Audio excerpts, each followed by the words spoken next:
Bem-vindas, bem-vindos e bem-vindes a mais um episódio do Fora da Curva, projeto do PET Psicologia da PUC, que traz pessoas tanto de dentro quanto de fora da área da psicologia para falarem de suas vivências e produções.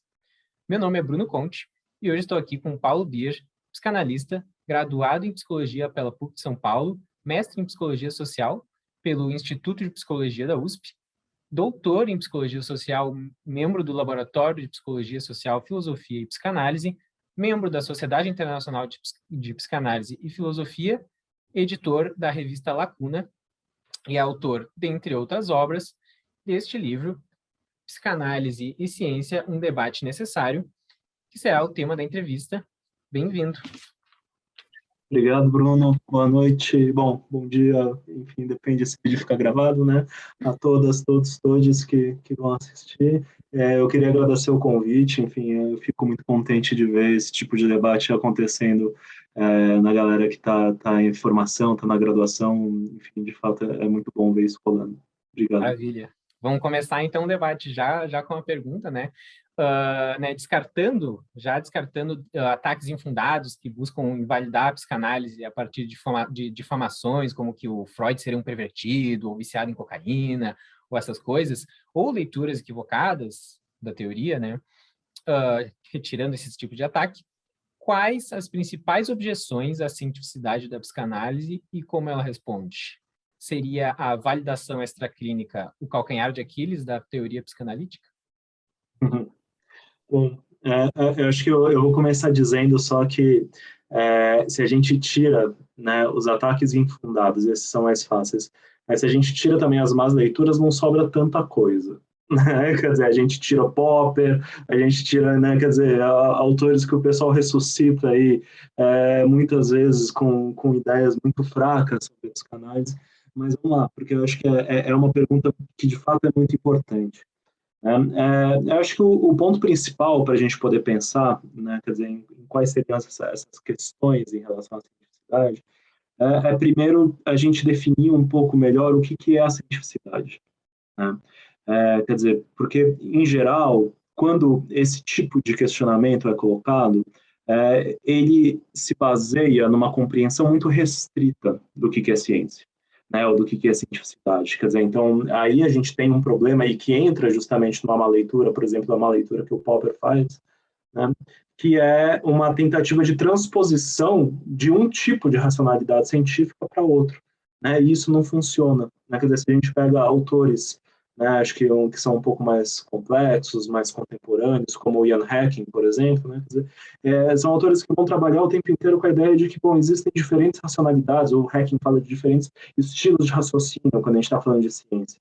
Né? E então, e o trânsito, né, entre essas racionalidades, entre esses modos diferentes de se pensar e de se fazer ciência, né, nem sempre é um trânsito tão livre. Quer dizer, a gente precisa tomar muito cuidado ao passar de um para o outro. Né? Então, eu acho que um primeiro ponto a ser considerado diz respeito a isso. Né? Quer dizer, bom, então, o que é isso que a gente está chamando de cientificidade? Né? Eu acho que, para além disso, né, de maneira muito geral, talvez tenham, acho que, dois traços, né, quer dizer, que atravessam tudo isso que a gente chama de cientificidade.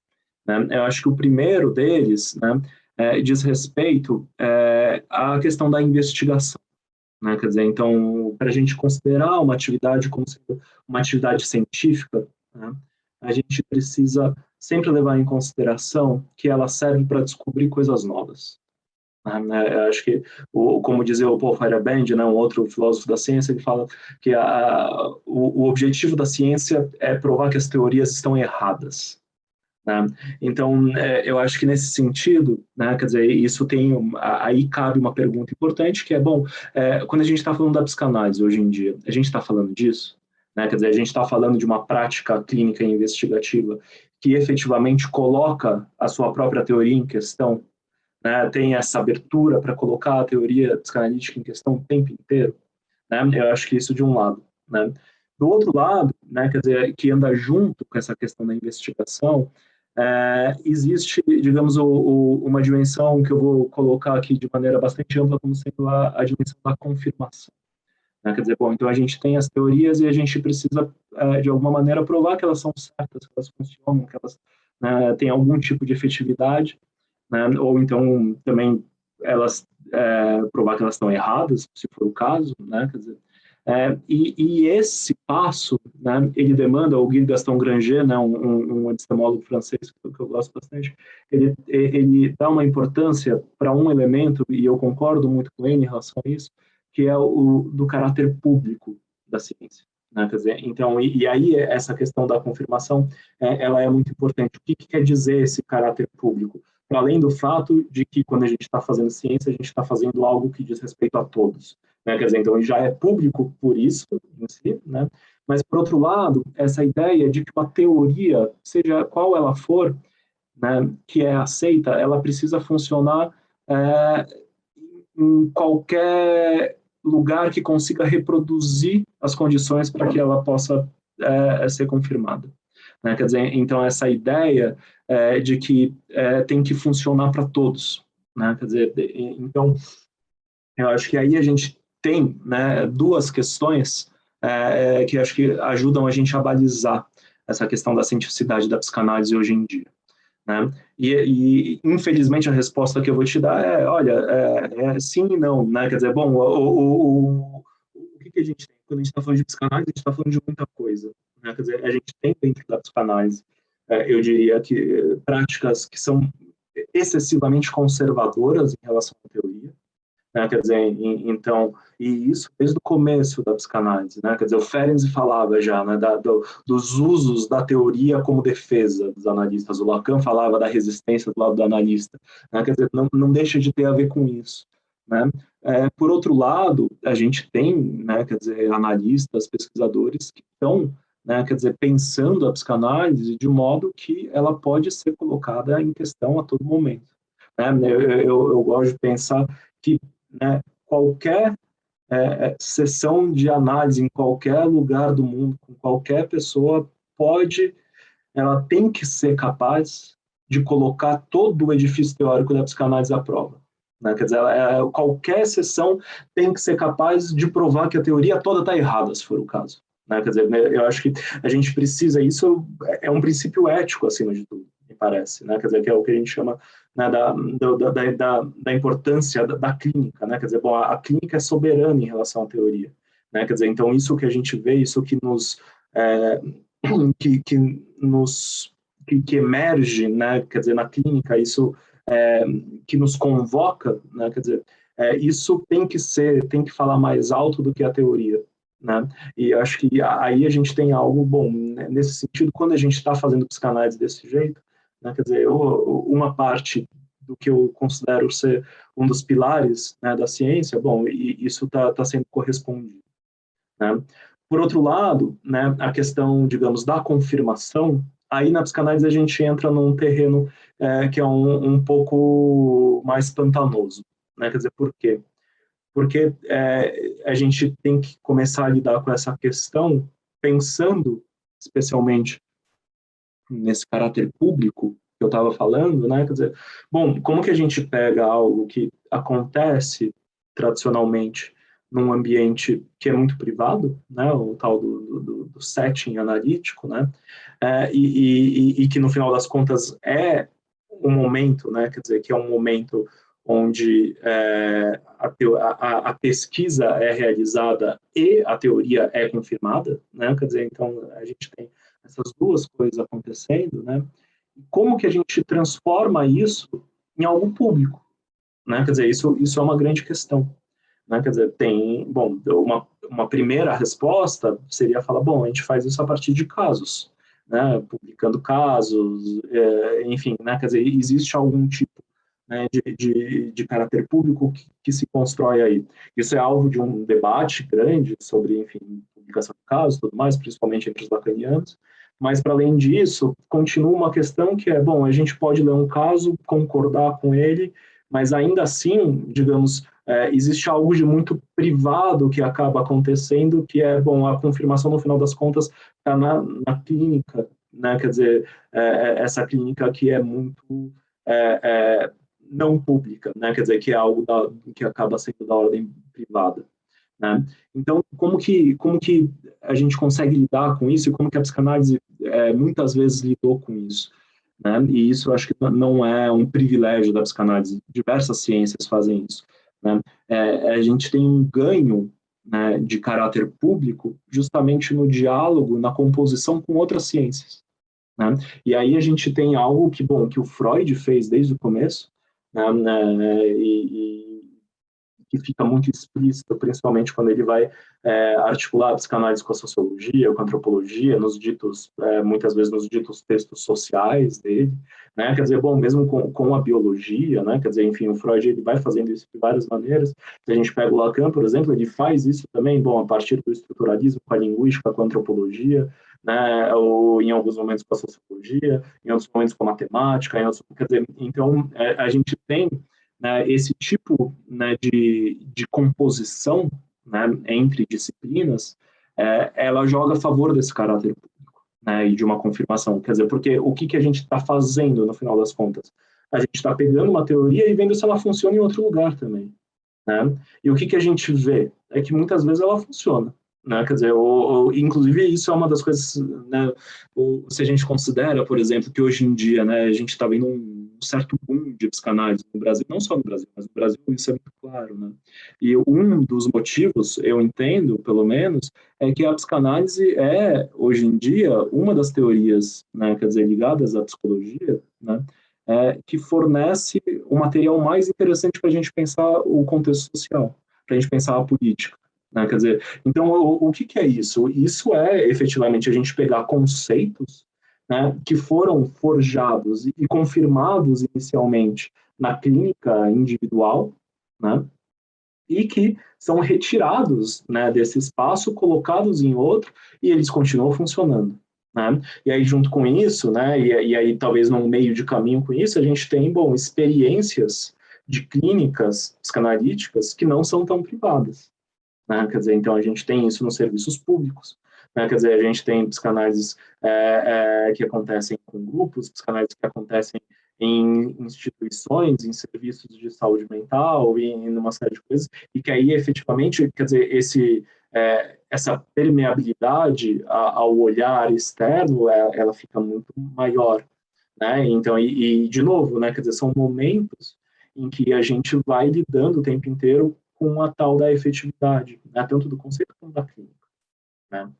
Aí agora, né, quer dizer, acho que só para encerrar essa resposta, não me alongar muito, né, se a gente pensa, então, bom, na validação extraclínica, né, quer dizer, afinal de contas, o que é a validação extraclínica? Quando a gente está falando, bom, se eu pego os conceitos e eu consigo utilizá-los em outras disciplinas, né, ou mesmo em outras situações, outros settings que não esse setting clínico tradicional, né, bom, então isso já seria algum tipo de validação extraclínica, né?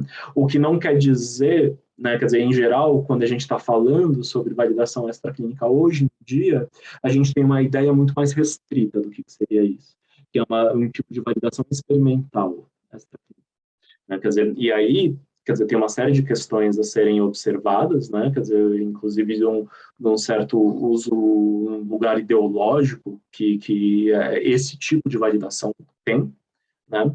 Mas, para além disso, né, quer dizer, o que a gente vê hoje em dia, né, é que a psicanálise ela se sai bem nisso, né, quer dizer, então cada vez mais existem experimentos e aqui eu faria uma divisão, né, entre dois tipos de validação, né, quer dizer, a gente tem um tipo de validação que é da validação clínica em si, da efetividade clínica da psicanálise, e o outro que é da validação conceitual. Né? Quer dizer, então, qual que é a ideia? Né? Quer dizer, bom, a gente pode ter uma clínica que funciona, mas que não necessariamente os conceitos explicam por que ela funciona tão bem. Né? Ou a gente pode ter conceitos que se sustentam, mas que não conseguem fazer uma clínica funcionar. Né? Acho que, a grosso modo, a gente pode colocar esses dois pontos, né?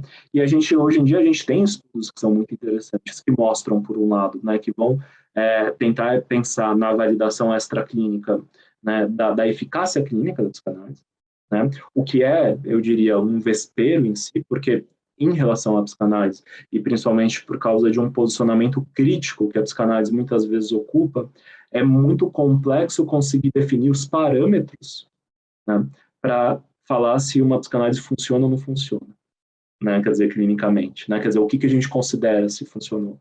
É porque os sintomas diminuíram, né, é porque a pessoa está mais feliz, é porque a pessoa está menos triste, é porque está menos ansiosa, quer dizer, é disso que a gente está falando, por que é disso que a gente está falando? Quer dizer, então, existe todo um universo de discussões nesse lado, mas ainda assim, há estudos que vão mostrando, né, quer dizer, que sim, né, quer dizer, que a psicanálise funciona. Né? Tem um estudo muito famoso que fala, não especificamente de psicanálise, mas de terapias psicodinâmicas de longa duração, onde entra a psicanálise, né? E que mostra que esse tipo de abordagem terapêutica traz efeitos mais duradouros do que outras linhas. Né? E aí, como que eles medem isso? Eles medem pela, digamos, a taxa de reincidência. Não? A pessoa que fez uma psicanálise ou uma psicoterapia dinâmica de longa duração, qual a porcentagem de pessoas que precisam buscar outra depois de ter terminado uma. Né? E comparam isso com outras linhas e falam, olha, as pessoas que fazem esse tipo de terapia procuram menos depois. Né? Quer dizer, isso é uma referência para pensar a eficácia? Sim, isso é uma referência, a psicanálise vai muito bem. Né? Enfim, então isso é o lado da validação da eficácia clínica. Né? Do outro lado, da validação conceitual, né, é um pouco mais fácil, por quê?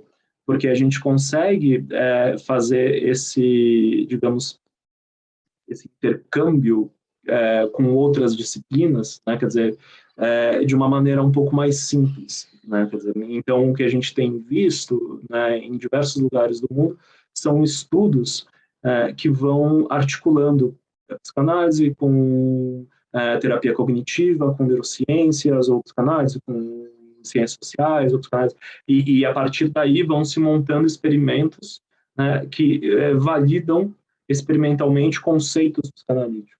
Né? Tem um estudo muito famoso que foi dirigido por um psicanalista americano que faleceu em 2018, chamado Edward Chevin, que faz isso que eu comento no livro, tudo mais, quer dizer, que é um estudo bastante importante, né? um pouco um divisor de águas nesse sentido. Né? Mas que, quer dizer, é algo que acontece, mas eu volto, né? Quer dizer, aqui a gente está falando de uma concepção muito específica do que é a validação extraclínica. Né? Então, acho que para responder diretamente a sua questão, né, não me parece que seria o calcanhar de Aquiles. Né? Acho que a psicanálise ela sempre buscou, né, outros tipos de validação extraclínica. Né? Eu acho que houve um tempo necessário, né, para que a psicanálise conseguisse habitar, né, essa interdisciplinariedade com as neurociências e com terapias cognitivas, quer dizer, que são, digamos, disciplinas que recentemente acabam se inscrevendo num tipo de racionalidade que ideologicamente é muito diferente da psicanálise, né? Então, quer dizer, muitas vezes a psicanálise acabava entrando de um jeito muito, digamos, submisso, né? Então, quer dizer, as neurociências vão provar a psicanálise, né? Não é disso que se trata, né? Não é isso que está em jogo, né? O que a gente vê no Sharing, as neurociências vão ajudar a provar um conceito, mas não é que elas vão provar, não é disso, não é isso que acontece. Inclusive porque a prova só acontece com a parte psicanalítica, né? Quer dizer, a psicanálise contribui, inclusive, para as neurociências nesse estudo. Né? Então, é um outro tipo de presença nesse campo, né, que eu entendo que demandou um tempo para que fosse possível. Né? Quer dizer, é um campo novo, neurociências, relativamente novo. Né? Quer dizer, então, eu acho que existe um pouco essa espécie de acomodação. Essa foi a primeira parte da nossa entrevista. Acompanhe no Instagram, @petpsicopuc, para ficar por dentro quando é que sai a segunda parte. Um abraço.